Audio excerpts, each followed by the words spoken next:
నమస్కారం అందరికి. ఇప్పుడు మనం డిగ్రీ ఫస్ట్ ఇయర్ వాళ్ళకి సెకండ్ సెమ్ లో ఫైనాన్షియల్ అకౌంటింగ్ 2 అనే సబ్జెక్ట్ చూస్తున్నాం కదా. ఒకవేళ మీరు ప్రీవియస్ వీడియో చూడలేకపోతే అది చూసి రండి. ఎందుకంటే ఇప్పుడు మీరు ఇనే ప్రాబ్లమ్స్ అర్థం అవ్వాలంటే మీరు ఏదైతే ప్రీవియస్ వీడియోలో బేసిక్స్ వీడియో చెప్పానో నేను, సో ఆ బేసిక్స్ ఏవైతే ఉన్నాయో అవి తెలిస్తేనే మనకి ప్రాబ్లమ్స్ చేయడం చాలా చాలా చాలా ఈజీ ఉంటది. ఒకవేళ అది చూడకపోతే ఇవి మాత్రం అర్థం కాదు, ఎందుకంటే అది మొత్తం బేస్ అన్నమాట. సో అవిటి నుంచే రిలేటెడ్ ఉంటాయి ప్రాబ్లమ్స్. సో ఇప్పుడు మనం ప్రాబ్లమ్స్ చేయాలంటే ఫస్ట్ మనము ఏవైతే 4 కేసెస్ అవి మీరు చదువుకోవాలి. సో ఆ 4 కేసెస్ ఏవైతే ఉన్నాయో నేను ప్రీవియస్ వీడియోస్ లో ఎక్స్ప్లెయిన్ చేశాను. ఒకవేళ నోట్స్ కావాలంటే నోట్స్ వీడియో కూడా ఆల్రెడీ అప్లోడ్ చేశాను, ఒకసారి వెళ్ళి చెక్అౌట్ చేయండి. సో ఇక్కడ మనం ఫస్ట్ ఈ ప్రాబ్లం చూద్దాము. నేను ఒక లాంగ్ ప్రాబ్లం, ఒక షార్ట్ ప్రాబ్లం, ఇంకా లాంగ్ లో 2 చెప్తాను, 2 డిఫరెంట్ కేసెస్ చెప్తాను, సో దట్ మనకి ఐడియా ఉంటది. సో ఇక్కడ మనకి ఏమని ఇచ్చినారు క్వశ్చన్ లో, On 1st January 2014, Anil sold goods to Naresh for 8,000. Anil sold చేసినాడంట. So ఇక్కడ అనిల్ ఎవరు మనకి షాప్ కీపర్, ఎంత 8,000 సేల్ చేస్తున్నాడు. సో నెక్స్ట్ నరేష్ ఎవరైతున్నాడో అతను ఎవరు మనకి ఇక్కడ కస్టమర్. సో ఎంత గూడ్స్ కొన్నాడు, ఇతను కూడా 8,000 కి కొన్నాడంట. So Naresh paid 20% cash immediately after deducting discount of 2%. So ఏదైతే 20% ఉందో, ఈ 8,000 మీద 20% అమౌంట్ ఏదైతే ఉందో దాన్ని నరేష్ అప్పుడే ఆన్ ద స్పాట్ లో ఏం చేసినాడంట, క్యాష్ రూపంలో పే చేసేసినాడంట. ఇంకా ఏదైతే 20% లో 2% డిస్కౌంట్ మైనస్ చేసి అతనికి డిస్కౌంట్ కూడా ఇచ్చిందంట ఎవరు, Anil. For the balance Anil Drew a bill payable after 3 months. So ఇంకా మిగిలిన ఏదైతే బ్యాలెన్స్ ఉందో, సో 8,000 మీద 20% అమౌంట్ పే చేసినాడు. సో మిగతా డబ్బులు ఏదైతే ఉందో దాని మీద అనిల్ ఎవరు, shopkeeper. So shopkeeper ఏం చేసినట్టు ఒక బిల్ అనేది ప్రిపేర్ చేసినాడంట. On the due date the bill is honoured. So ఏదైతే డ్యూ డేట్ ఉందో ఆ రోజు ఏమవుతుందంటే బిల్ అనేది మన ఎవరైతే నరేష్ ఉందో అతను ఎవరికి పే చేస్తారో అనిల్ కి పే చేస్తారు, ఎందుకంటే ఇక్కడ బ్యాంక్ ఎండార్సీ ఏం లేదు కాబట్టి. సో పాస్ జనరల్ ఎంట్రీస్ అని ఉంది. సో బోత్ ద పార్టీస్ అని అడిగినరు, general entries both the parties అని అడిగినరు. సో మీకు కావాలంటే ఒకటే పేపర్ లో, అంటే ఇట్లా ఆపోజిట్ గా ఇలా కూడా వేసుకోవచ్చు. లైక్ ఇక్కడ general entries in Naresh, general entries in అలా అని చెప్పి ఇలా 2 sides వాళ్ళది అలా వేసుకోవచ్చు.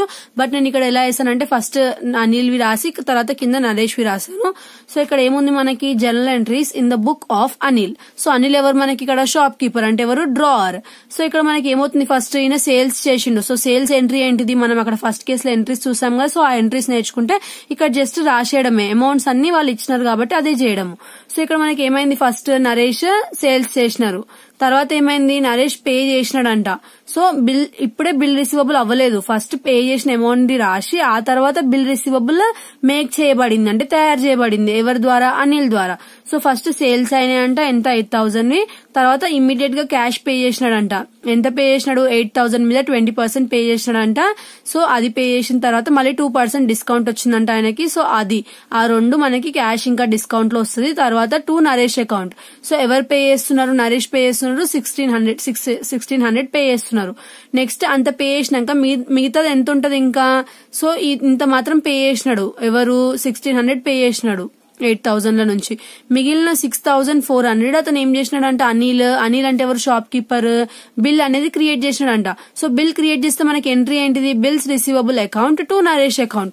So bills receivable to Naresh account అని చెప్పి 8,000 అని రాయకూడదు, ఎందుకంటే అతను 20% పే చేసినాక కూడా మీరు ఆ డబ్బులు మళ్ళీ కలెక్ట్ చేసుకుంటారా, చేసుకోరు కదా. సో అది మైనస్ చేసి 6,400 అని రాసుకోవాలి. తర్వాత ఏమన్నారు, మెచ్యూరిటీ డేట్ రోజు ఆ బిల్ అనేది వచ్చి పే చేసిండు నరేష్ అని అన్నారు కాబట్టి పే చేస్తే ఎంట్రీ ఏంటిది, క్యాష్ టు బిల్స్ రిసీవబుల్. ఇక్కడ బిల్స్ రిసీవబుల్ ఎందుకు క్రెడిట్ అయింది, ఎందుకంటే ఇక్కడనేమో మేక్ చేస్తుండే కాబట్టి అతను డెబిట్ చేసినాడు, ఇక్కడ అతనేమో రిటర్న్ ఇచ్చేస్తున్నాడు, అంటే క్యాన్సిల్ చేసేస్తుండు కాబట్టి క్రెడిట్ అవుతుంది. ఎంతకి, 6,400 కి. నెక్స్ట్ ఇప్పుడు నరేష్ దాంట్లో ఏం ఎంట్రీస్ వస్తాయి, సో ఫస్ట్ పర్చేస్ చేస్తున్నారు, తర్వాత ఏం చేస్తున్నాడు, క్యాష్ పే చేస్తున్నాడు, ఎంత 20% క్యాష్ పే చేస్తున్నాడు, 2,000 డిస్కౌంట్ వచ్చింది తనకి. తర్వాత ఎవరైతే అనిల్ ఉన్నాడో అతను బిల్స్ ఏదైతే బిల్స్ పేబుల్ ఉందో దాన్ని యాక్సెప్ట్ చేస్తున్నాడు. ఇక్కడ ఎలా అయితే అతను ప్రిపేర్ చేస్తున్నాడో బిల్ డ్రా చేసినప్పుడు ఇతను యాక్సెప్ట్ చేసినట్టు కూడా ఎంట్రీ వస్తుంది బిల్స్ పేబుల్ ది.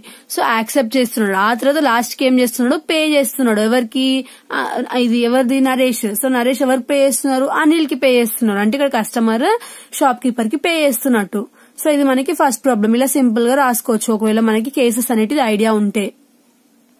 ఇప్పుడు సెకండ్ ప్రాబ్లం చూద్దాం. సో ఫస్ట్ మనకి ప్రాబ్లం రీడ్ చేసేటప్పుడు మనకి అర్థం అవ్వాలి, లైక్ ఇప్పుడు క్వశ్చన్ ని అర్థం చేసుకోవాలి. సో దట్ అప్పుడు మనకి జర్నల్ ఎంట్రీస్ వచ్చినా కూడా కొంతమంది క్వశ్చన్ రీడ్ చేయలేనందువల్ల వాళ్ళ మిస్టేక్స్ పోతాయి. సో ఎలా మనం క్వశ్చన్ నుంచి మనకి ఎలా రాయాలని చెప్పి తెలుసుకోవాలంటే, first Amar draws a bill on Bharat. So first ఏం నేమ్ వచ్చింది మనకి, ఇక్కడ అమర్ వచ్చింది, భరత్ వచ్చింది. తర్వాత ఇక్కడ ఏమంటున్నారు, అమర్ డ్రా చేసినంట ఎవరి మీద, భరత్ మీద. సో ఇక్కడ అమర్ ఎవరు మనకి, షాప్ కీపర్. భరత్ ఎవరు మనకి, కస్టమర్. సో నెక్స్ట్ ఏమైందంట, ఎంతది 15,000 అంట. Bharat accepts the bill and return it's to Amar. So Bharat ఏం చేసినంటే యాక్సెప్ట్ చేసిండంట. ఇప్పుడు దాకా చెప్పిన కదా యాక్సెప్ట్ చేసినప్పుడు కూడా ఒక ఎంట్రీ వస్తుందని. సో ఇతను ఎలా అయితే బిల్ రిసీవబుల్ ప్రిపేర్ చేసేటప్పుడు ఎంట్రీ వస్తుందో అలా ఇతని దగ్గర కూడా యాక్సెప్ట్ చేసేటప్పుడు ఎంట్రీ వస్తుంది. Amar ఎండార్సెస్ the bill to Chetan. So Amar ఏం చేస్తుందంట, ఎండార్స్ చేస్తుందంట ఎవరికి, థర్డ్ పర్సన్ కి. సో ఎవరు అతను, చేతన్. సో ఎండార్సీకి, ఎండార్సీ అంటే ఏంటిది, ఇప్పుడు దాకా మనం చూసాం కదా, ఏ కేసులో చూసినాము, థర్డ్ కేసులో. సెకండ్ కేసులో బ్యాంక్ కి చేస్తున్నాడు, థర్డ్ కేసులో ఎవరికి చేస్తున్నాడు, ఎండార్సీకి చేస్తున్నాడు అంట. సో చేతన్ కి చేస్తున్నాడు అంట. ఎవరి బిల్, చేతన్. తర్వాత Chetan ఎండార్సెస్ the bill to Deepak. So ఎలా అయితే ఈ అమర్ తీసుకొచ్చి చేతన్ కి ఇచ్చిండో, ఈ చేతన్ తీసుకెళ్లి ఎవరికి ఇచ్చిండంట, దీపక్ కి ఇచ్చిండంట. సో దీపక్ ఎవరు, ఫోర్త్ పర్సన్. ఎండార్సెస్ ఎంత మంది ఉన్నా పర్లేదు, దీపక్ వెళ్ళి ఇంకొకరికి ఇవ్వచ్చు, వెళ్ళి అతను ఇంకొకరికి ఇవ్వచ్చు. ఎంత మంది వచ్చినా సరే జస్ట్ జనరల్ ఎంట్రీస్ ఇంక్రీజ్ అవుతాయి తప్ప మనకి ఏం ప్రాబ్లం, ఏం ఇబ్బంది లేదు. జస్ట్ జనరల్ ఎంట్రీస్ ఏవైతే ఉన్నాయో మీరు అవే రిపీట్ వస్తాయి అంతే. ఎక్కడ వస్తుంది ఎక్కడ రాదు ఎంట్రీ అనేది మీరు అర్థం చేసుకోవాలి. సో ఇప్పుడు మనకి ఇక్కడ స్టోరీ ఏమైంది, ఫస్ట్ అమర్, భరత్ వీళ్ళిద్దరే ఉండే, షాప్ కీపర్, కస్టమర్. అమర్ తీసుకెళ్లి చేతన్ కి ఇచ్చినాడు. సో చేతన్ ఏం చేసినాడు, మళ్ళీ వెళ్ళి దీపక్ ఇచ్చినాడు. So Deepak discounts the bill with bank. So ఇప్పుడు దీపక్ ఏం చేసినంట, డైరెక్ట్ మళ్ళీ బీ దగ్గర నుంచి ఎవరైతే భరత్ ఉందో అతని దగ్గర నుంచి డబ్బులు తీసుకోలేంట. మళ్ళీ ఇతను ఏం చేసినంట, బ్యాంక్ కి వెళ్ళినంట, అది తీసుకొని వెళ్ళి బ్యాంక్ వెళ్ళి తీసుకుని వెళ్తే అతనికి ఎంత అమౌంట్ వచ్చినాయి, 14,800 వచ్చినాయి. మిగతా 200 ఏమైనాయి, బ్యాంక్ వాళ్ళు చార్జెస్ కట్ చేస్తారు కదా, సో దాని కింద పోయినాయి. So pass general entries in the books of all parties assuming that the bill is honoured on due date. So ఏదైతే డ్యూ డేట్ ఉందో ఆ రోజు బిల్ అనేది ఆనర్ అయిందని అనుకోని వీళ్ళందరి బుక్స్ లో మనకి రాయమంటున్నారు. సో ఇక్కడ ఎంతమంది ఉన్నారు మనకి, మొత్తం 1, 2, 3, 4. సో ఈ 4 మెంబర్స్ బుక్ లో మనం ఏం చేయాలి, ఎంట్రీస్ అనేటివి పాస్ చేయాలి. సో 4 డబ్బాలు వేసుకోవడం మీకు ఒకవేళ ఇబ్బందిగా ఉంటే సో మీరు ఏం చేసుకోవచ్చు, ఫస్ట్ మనకి ఈ ప్రొఫార్మాలో ఏమొస్తుంది, date, particulars, LF, debit, credit. ఎందుకు ఇవి ఉన్నాయి, ఇవి జనరల్ ఎంట్రీస్ కదా. సో జనరల్ ఎంట్రీస్ ఏదైతే ప్రొఫార్మ్ ఉంటుందో అదే వస్తుంది వీటికి. So date, particulars, LF, debit, credit. So ఇది అమర్ది, ఇది భరత్ది, ఇది చైతన్ది, ఇది దీపక్ది. సో నలుగురిది ఒక దగ్గర వేసాను. ఇక్కడ నేను ఏదైతే లాస్ట్ పర్సన్ ఉందో అక్కడ డేట్, పర్టికులర్స్, ఎల్ఎఫ్ అమౌంట్ అని వెయ్యాలి. బట్ ఇక్కడ నాకు స్పేస్ లేక వేయలేదు. మళ్ళీ మీరు అనుకోవచ్చు వీటికి మాత్రమే జనరల్ ఎంట్రీస్, ఇతన్ని జనరల్ ఎంట్రీ కాదా అని. ఇతన్ని కూడా జనరల్ ఎంట్రీ, బట్ నాకు ఇక్కడ స్పేస్ లేదు కాబట్టి నేను ఆ ప్రొఫార్మా మొత్తం కంప్లీట్ గా వేయలేదు. సో ఇక్కడ మనకి general entries first Amar book లో, అమర్ అంటే ఎవరు, ఫస్ట్ షాప్ కీపర్, స్టార్టింగ్ అతను క్రియేట్ చేసినాడు. సో ఫస్ట్ ఇతను ఏం చేసినాడు, బిల్ అనేది క్రియేట్ చేసినాడు. సో డైరెక్ట్ క్రియేట్ చేసిన దగ్గర నుంచి అన్న రాయండి. ఒకవేళ మీకు ఇంట్రెస్ట్ ఉంటే ఇక్కడ సేల్స్ ఎంట్రీ, ఇక్కడ పర్చేజ్ ఎంట్రీ కూడా రాయొచ్చు పైన. తర్వాత ఏమైంది, బిల్స్ రిసీవబుల్ వచ్చింది, ఇక్కడేమో బిల్ యాక్సెప్ట్ చేయబడే ఎంట్రీ వచ్చింది. సో నెక్స్ట్ థర్డ్ ఏమైపోయింది, ఇక్కడ బిల్ ఆనర్ అయిపోతే ఇక్కడ డైరెక్ట్ ఆనర్ ఎంట్రీ వచ్చేస్తుంది ఇద్దరి దగ్గర. బట్ అలా అవ్వలేదు. ఏమైంది, ఇక్కడ ఇతను వెళ్ళి ఎవరికి ఇచ్చినాడు, చేతన్ కి ఇచ్చినాడు. సో చేతన్ కి ఇస్తే ఎంట్రీ ఏంటిది, Chetan to bills receivable. So bills receivable ఏమైంది, ఇక్కడ క్రెడిట్ అయింది. ఎవరికి ఇస్తున్నాడు, చేతన్ కి ఇస్తున్నాడు. ఒకవేళ బ్యాంక్ ఇస్తే బ్యాంక్ అని వస్తుంది, వేరే పర్సన్ అయితే ఇక్కడ వేరే పర్సన్ నేమ్ వస్తుంది. సో అలా ఇక్కడ అన్ని అలా వస్తాయి. ఒకవేళ పే అయిపోతే క్యాష్ అని వస్తుంది. నెక్స్ట్ ఏమైంది, ఇక్కడ ఇతను చేతన్ కి ఇచ్చేసినాడంట. సో చేతన్ కి ఇచ్చేసినప్పుడు ఇతను దాంట్లో ఎంట్రీ వస్తుందా, రాదు. నెక్స్ట్ ఎవరి దగ్గర ఎంట్రీ వస్తుంది, చేతన్ దగ్గర వస్తుంది. వీళ్ళు బిల్ ప్రిపేర్ చేసినప్పుడు, పే చేసినప్పుడు వీళ్ళిద్దరి దగ్గరనే ఎంట్రీస్ వస్తాయి, ఇతని దగ్గర రాదు. ఎందుకంటే అప్పటికి చేతన్ ఇన్వాల్వ్మెంట్ లేదు కాబట్టి ఇక్కడ నో ఎంట్రీ. ఇక్కడ ఏమైంది, చేతన్ కి ఇచ్చేస్తున్నాడు, ఇతనికి సంబంధం లేదు, పర్సన్ కి సంబంధం లేదు కదా, జస్ట్ మెచ్యూరిటీ డేట్ రోజు వెళ్ళి పే చేయాలి అంతే.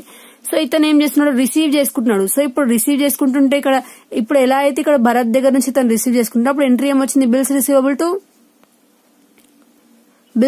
టు భరత్ అని ఎలా వచ్చింది, ఇక్కడ అలానే bills receivable to Amar. So Amar ఇస్తుంది కాబట్టి అమర్ అని చెప్పి వస్తుంది ఎంట్రీ. సో చేతన్ కి ఇచ్చేస్తున్నాడు కాబట్టి, ఎవరు ఇతను ఇచ్చేస్తున్నాడు కాబట్టి ఇతని దగ్గరనేమో బిల్ వెళ్ళిపోతున్నట్టు ఎంట్రీ వస్తుంది. ఇతనేమో మళ్ళీ బిల్ రిసీవ్ చేసుకుంటున్నాడు ఎవరి దగ్గర నుంచి, అమర్ దగ్గర నుంచి. ఇక్కడ ఎలా అయితే భరత్ దగ్గర రిసీవ్ చేసుకుంటా అలాంటి ఎంట్రీ సేమ్ ఇక్కడ వస్తుంది. బట్ ఇక్కడ భరత్ దగ్గర నుంచి రిసీవ్ చేసుకుంటున్నాడు, కస్టమర్ దగ్గర నుంచి. ఇప్పుడు ఈ చేతన్ కి కస్టమర్ ఎవరు, అమర్. సో అమర్ నేమ్ వస్తుంది ఇక్కడ క్రెడిట్ లో. నెక్స్ట్ ఇతని దగ్గర ఏమైనా ఎంట్రీ వస్తే అసలు ఇతని ఇన్వాల్వ్మెంట్ ఇంకా అవ్వలేదు కాబట్టి ఇతని దగ్గర ఏం ఎంట్రీస్ రావు. నెక్స్ట్ ఇప్పుడు అమర్ దగ్గర ఎంట్రీ వస్తుందా, నెక్స్ట్ ఎంట్రీ రాదు. ఎందుకు రాదు, ఎందుకంటే అమర్ బిల్ ఇచ్చేసినాడు. సో ఇక్కడికి ఎండ్ అమర్ది ఇంకా స్టోరీ. నెక్స్ట్ భరత్ దగ్గర ఏమో వస్తుందా, ఏం రాదు. నెక్స్ట్ ఇతను ఏం చేసినాడు, మళ్ళీ థర్డ్ లో ఇతను దీపక్ ఇచ్చేస్తున్నాడు. సో ఇక్కడ ఎలా అయితే ఇతను చేతన్ కి ఇచ్చేసినప్పుడు చేతన్ టు బిల్స్ రిసీవబుల్ వచ్చిందో ఇక్కడ దీపక్ టు బిల్స్ రిసీవబుల్ వస్తుంది. మళ్ళీ ఇక్కడ రిసీవ్ చేసుకుంటుంటే ఎలా, ఇప్పుడు ఇక్కడ ఈ ఎంట్రీస్ ఎలా ఉన్నాయి సేమ్ అలానే, బట్ ఇక్కడ ఏం ఎంట్రీ వస్తుంది, bills receivable to Amar. So ఇక్కడ బిల్స్ రిసీవబుల్ టు ఎవరి దగ్గర నుంచి రిసీవ్ చేసుకుంటుండో చేతన్ ఇస్తుండు కదా బిల్ ఇతనికి, సో చేతన్ అకౌంట్ అని వస్తుంది. తర్వాత ఇక్కడ ఏమైనా ఎంట్రీ వస్తుందా, రాదు. ఇక్కడ వస్తుందా, రాదు. ఇక్కడ వస్తుందా, రాదు. ఎందుకంటే ఇతను ఆల్రెడీ ఇక్కడే ఇచ్చేసినాడు కాబట్టి ఇతని స్టోరీ కూడా ఇక్కడికి ఎండ్ అయిపోయింది. నెక్స్ట్ ఇక్కడ లాస్ట్ కి ఇతను ఏం చేస్తున్నాడు, ఏదైతే బ్యాంక్ ఉందో అతని దగ్గరికి వెళ్లి పే చేసిస్తున్నాడు. సో బ్యాంక్ అకౌంట్ డిస్కౌంట్ ఎంత వచ్చింది ఇతనికి 2000, అంటే ఇతను డిస్కౌంట్ అంటే డబ్బులు క్యాన్సిల్ అయిన ఇతని దగ్గర నుంచి ఎంత 200. లాస్ట్ కి ఎంత రిసీవ్ చేసుకుండు ఇతను 14,800 రిసీవ్ చేసుకుండు. సో నెక్స్ట్ ఏమైంది, అమర్ దగ్గర ఎంట్రీ వస్తుందా, రాదు. భరత్ దగ్గర వస్తుందా, వస్తుంది. ఎందుకు, భరత్ వెళ్లి పే చేయాలి ఎవరికి, బ్యాంక్ కి. నెక్స్ట్ ఇక్కడ ఏమైనా ఎంట్రీ వస్తుందా, చేతన్ దగ్గర రాదు. ఇతని దగ్గర ఏమైనా వస్తుందా, దీపక్ దగ్గర రాదు. ఎందుకు రాదు, ఎందుకంటే బిల్ అనేది బ్యాంక్ దగ్గర ఉంది కాబట్టి బ్యాంక్ లో వస్తుంది, బ్యాంక్ బుక్ లో వస్తుంది ఎంట్రీ. సో ఫస్ట్ ఇప్పుడు మనం చూసుకున్నట్టయితే బిల్ క్రియేట్ అయింది, ఇక్కడ ఎంట్రీ వచ్చింది, ఇక్కడ ఎంట్రీ వచ్చింది, వీళ్ళిద్దరు ఇన్వాల్వ్మెంట్ లేదు. తర్వాత ఇక్కడ ఇతను చేతన్ కి ఇచ్చేస్తుండు, ఇక్కడ ఎంట్రీ ఉంది. భరత్ కి సంబంధం లేదు, చేతన్ దగ్గర ఎంట్రీ వస్తుంది, ఇక్కడ లేదు. మళ్ళీ తర్వాత ఇక్కడ అమర్ది ఇంకా అయిపోయింది, ఇక్కడతో స్టోరీ అయిపోయింది, బిల్ ఇచ్చేసిండు కాబట్టి ఇక్కడ ఏం రాదు. ఇతనికి పేమెంట్ దగ్గర మాత్రమే ఎంట్రీ వస్తుంది. ఇంకా ఒకసారి బిల్ యాక్సెప్ట్ చేసే దగ్గర, పర్చేస్ చేసే దగ్గర, ఇంకా లాస్ట్ కి పేమెంట్ చేసే దగ్గర. సో ఇక్కడ రాదు. నెక్స్ట్ ఇతను ఏం చేస్తుండు, దీపక్ ఉన్నాడు. So Deepak to bills receivable.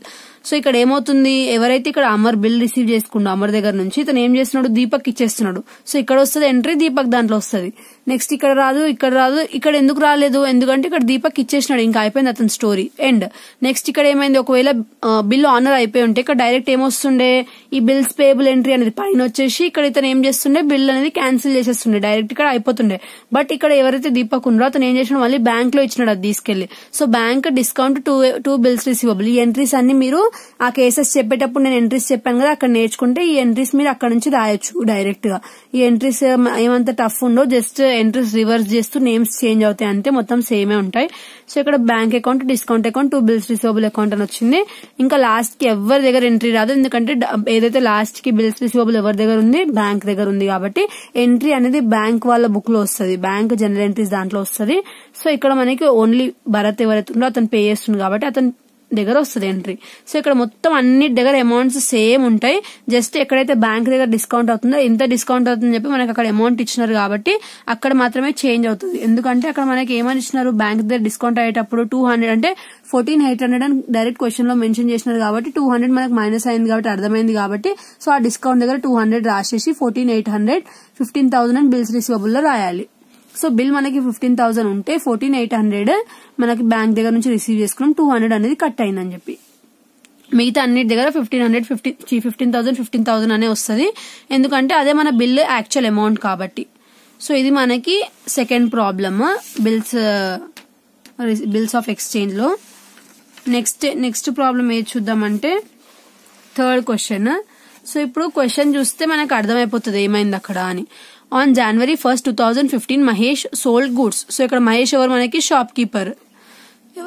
ఎవరికి సేల్ చేసిందంట, ప్రదీప్ కి. సో ఇతను ఎవరు, customer. On the same date Mahesh purchased goods worth 8,000 from Dinesh. So ఇక్కడ మహేష్ మళ్ళీ ఏం చేసిండు, ఫస్ట్ మహేష్ ఏం చేసిండు, ప్రదీప్ కమ్మిండు. మళ్ళీ మహేష్ ఏం చేసిండంట, దినేష్ దగ్గర నుంచి కొన్నాడంట. So Mahesh Drew a bill on Pradeep. So వీళ్ళిద్దరు కలిసి ఒక బిల్ అనేది వేసిండ్రు, ఈయన వేసిండు ఇతని మీద, ప్రదీప్ మీద. నెక్స్ట్ ఏమైందంట, Mahesh paid 3,000 to Dinesh and endorsed Pradeep's acceptance to him. Dinesh discounted the bill with the bankers of 4,850 on the due date. The bill is honoured. So ఇక్కడ పాయింట్ ఏంటిదంటే, ఫస్ట్ ఎవరైతే మహేష్ ఇంకా ప్రదీప్ ఉన్నారో వాళ్ళు ఎంతది బిల్ క్రియేట్ చేసుకున్నారు, 5,000ది. తర్వాత మహేష్ మళ్ళీ దినేష్ దగ్గర నుంచి గూడ్స్ కొన్నప్పుడు గూడ్స్ ఎంత వర్త్ది కొన్నాడంట, 8,000ది కొన్నాడంట. సో ఇంకా 8,000ది కొన్నాక ఎవరైతే ఇప్పుడు మనకి దినేష్ ఉన్నాడో అతను ఏమన్నాడంట, మహేష్ కి డబ్బులు పే చేయని అన్నాడంట. పే చేయంటే అప్పుడు మహేష్ ఏం చేసినంట, 3,000 క్యాష్ రూపంలో పే చేసి ఏదైతే ప్రదీప్ ది ఈ బిల్ ఉందో ఇది ఎవరికి ఇచ్చేసిందంట, దినేష్ కి ఇచ్చేసిందంట 5,000. సో 5,000 ప్లస్ 3,000 అతను పే చేసింది ఉంటుంది కదా. సో టోటల్ ఎంత, 8K కదా. ఇప్పుడు దినేష్ కి ఇంకా మహేష్ కి ఏమైనా సంబంధం ఉంటుందా, ఏం ఉండదు. సో ఎవరెవరికి ఉంటది, దినేష్ కి ఇంకా ప్రదీప్ కి ఉంటది. ఎందుకుంటది, ఇప్పుడు ఎవరైతే ఈ ప్రదీప్ ఉన్నాడో అతను ఎంత ఇవ్వాలి, ఇతనికి 5K ఇవ్వాలి. 3K పే చేసిండు మహేష్, ఇంకా ఎంత పే చేయాలి? 5K పే చేయాలి. 5K ఎందుకు పే చేయాలంటే ప్రదీప్ మహేష్ కి పే చేసే బిల్లు మహేష్ ట్రాన్స్ఫర్ చేసిండు ఎవరికి? దినేష్ కి. దినేష్ ఎవరు? అతనికి డబ్బులు ఇచ్చిన వ్యక్తి. సో ఇది మనకి ఆన్సర్ ఇక్కడ ఉంది చూడండి. ఫస్ట్ సేల్స్ అయింది, ఇక్కడ మహేష్ దగ్గర పర్చేజ్ అయింది, ఇక్కడైతే ఇన్వాల్వ్మెంట్ లేదు ఇప్పుడే. తర్వాత ఏమైంది? మళ్ళీ ఇతను పర్చేజ్ చేసిండు ఎవరి దగ్గర నుంచి? దినేష్ దగ్గర నుంచి. దానికి ప్రదీప్ కి ఏం సంబంధం లేదు. బట్ ఇక్కడ మాత్రం సేల్స్ ఎంట్రీ వస్తుంది, ఎందుకంటే ఇతను అమ్ముతుండు కాబట్టి ఎవరికి? మహేష్ కి. సో ఈ ఎంట్రీ ఇక్కడ వచ్చింది అనుకోండి సేమ్. సో ఎంట్రీస్ అన్ని సేమ్ ఉంటాయి, ఏ పర్సన్ కి అమ్ముతుంటే ఆ పర్సన్ నేమ్ బట్టి అలా చేంజ్ అవుతూ ఉంటది అంతే. నెక్స్ట్ ఇక్కడ ఏముంది? ఎవరైతే ఇతని బిల్ ఉందో అది ఏం చేస్తున్నాడు? ఇతను ప్రదీప్ ది బిల్ అనేది యాక్సెప్ట్ చేస్తున్నాడు. ప్రదీప్ ది బిల్ అనేది తయారు చేస్తున్నాడు, ఇతనేమో యాక్సెప్ట్ చేస్తున్నాడు. ఎవరు? మహేష్. ఎవరి బిల్ ని? ప్రదీప్ తయారు చేసే బిల్ ని. ఇతని దగ్గర ఏం ఎంట్రీ రాదు. నెక్స్ట్ ఇతను ఏం చేస్తున్నాడు? దినేష్ కి క్యాష్ రూపంలో 3000 పే చేస్తున్నాడు అని చెప్పినా, సో ఆ ఎంట్రీ కూడా రాయాలి. అతను పే చేసినప్పుడు ఇతనికి ఏం సంబంధం లేదు. ఇతను ఏం చేస్తున్నాడు? క్యాష్ రిసీవ్ చేసుకుంటున్నాడు కాబట్టి ఇక్కడ ఏదైతే ఎంట్రీ ఉందో అది ఇక్కడ రివర్స్ అవుతుంది. రివర్స్ అయినప్పుడు ఇతని దగ్గరనేమో ఇతని నేమ్ వస్తుంది, ఇతని దగ్గరనేమో ఇతని నేమ్ వస్తుంది. సో ఇక్కడనేమో మహేష్ దగ్గర దినేష్ నేమ్ వచ్చింది, దినేష్ దగ్గరనేమో మహేష్ నేమ్ వచ్చింది. నెక్స్ట్ ఏమవుతుంది? దినేష్ బిల్ అనేది క్రియేట్ చేస్తున్నాడు కదా. సో క్రియేట్ చేస్తున్నప్పుడు దినేష్ కి ఇతను ఏం చేసి, ఏదైతే మన ప్రదీప్ ఉన్నాడో ఆ ప్రదీప్ బిల్ ఏమైంది? ఈయన ఏం చేస్తున్నాడు? అతనికి ఇచ్చేస్తున్నాడు కదా. ఇచ్చేటప్పుడు ఇతని స్టోరీ ఇక్కడికి ఎండ్ అయిపోతుంది ఇంకా. సో ఇతను రిసీవ్ చేసుకుంటున్నాడు ఎవరి బిల్ ని? ప్రదీప్ బిల్ ని. ఈ ప్రదీప్ బిల్ ని ఇతను యాక్సెప్ట్ చేస్తున్నాడు. సో తీసుకుంటున్నాడు కాబట్టి ఆ ఎంట్రీ వస్తుంది. నెక్స్ట్ ఇతని దగ్గర ఏమైనా ఎంట్రీస్ వస్తాయా? రావు, ఎందుకంటే ఇతను ఆ బిల్ అనేది ఇచ్చేసినాడు కాబట్టి. ఇంకా సో ఇచ్చేసినాడు కాబట్టి ఇక్కడ ఎంట్రీ పే చేసే డేట్ రోజు ఇతని దగ్గర ఎంట్రీ వస్తుంది. తర్వాత ఇతను ఏం చేసిండంట? ఎవరు? దినేష్ అనే పర్సన్ ఏం చేసినాడంట? ఏదైతే బిల్ ఉందో దాన్ని ఏం చేసినాడంట? బ్యాంక్ కి వెళ్ళి డిస్కౌంట్ చేసుకున్నాడంట. Dinesh discounted the bill with the bankers 4850 వచ్చినాయంట. సో ఏదైతే మనకి 5000 ఇచ్చేది ఉందో, ఎవరు? ప్రదీప్ ఇచ్చేది ఉంటే ఆ 5Kలకి వెళ్ళి ఈ దినేష్ అర్జెంట్ గా డబ్బులు కావాలి కాబట్టి బ్యాంక్ కి వెళ్ళి ఆ బిల్ అనేది చేపించుకుంటే, అంటే దాన్ని క్యాన్సిల్ చేపించుకుంటే, సో ఎంత అయిందంట? 4850 అతనికి వచ్చినాయంట 5Kలకి వెళ్ళి, అంటే 5000లకి వెళ్ళి. సో ఎంత ఇప్పుడు అతనికి డిస్కౌంట్ వచ్చింది? ఎంత ఏమైందంటే 4850 అనేది బ్యాంక్ ఇచ్చినారు, 150 క్యాన్సిల్ చేసినారు చార్జెస్. సో టోటల్ బిల్ ఎంత? 5000. సో లాస్ట్ కి 5000 వెళ్ళి ఎవరికి పే చేసినారు? ఈయన ప్రదీప్ బ్యాంక్ కి పే చేసినాడు. సో ఇక్కడ ఎంట్రీ రాదు, ఎందుకంటే తన బిల్ ఆల్రెడీ బ్యాంక్ దగ్గర పే చేసేసినాడు కాబట్టి. సో ఇక్కడ జస్ట్ లాజిక్ గుర్తుపెట్టుకోవాలంతే, మీరు అన్ని ఇట్లా బట్టి కొట్టాల్సిన అవసరం లేదు. సో ఇక్కడ మనం ఏం చేస్తున్నాం? ఫస్ట్ పర్చేజ్ చేస్తారు. సో పర్చేజ్ చేసేటప్పుడు ఇక్కడ పర్చేజ్ ఎంట్రీ వస్తుంది, సేల్స్ చేసేటప్పుడు సేల్స్ ఎంట్రీ వస్తుంది. Sales, purchase. Third person involvement ఉందా లేదా చూడాలి, ఉంటే రాయల్ ఎంట్రీ, లేకపోతే నో ఎంట్రీ.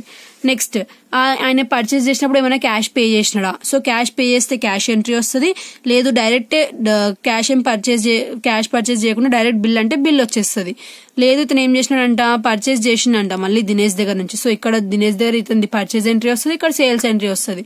మళ్ళీ ఇతను ఏదైతే ప్రదీప్ దగ్గర గూడ్స్ తీసుకున్నాడు కదా, సో ఆ బిల్ అనేది తయారు చేస్తున్నాడు, ఇతనేమో యాక్సెప్ట్ చేస్తున్నాడు. ఇతనికి ఏం ఎంట్రీ రాదు. మళ్ళీ ఇతను ఏదైతే దినేష్ దగ్గర గూడ్స్ కొన్నాడో దాని మీద 3000 పే చేస్తున్నాడు అంట. సో ఇతని దగ్గర ఎంట్రీ వస్తుంది, ఇతని దగ్గర రాదు. ఇతను ఏదైతే అమౌంట్ 3000 పే చేస్తున్నా మహేష్ ని, దాన్ని యాక్సెప్ట్ చేస్తున్నాడు.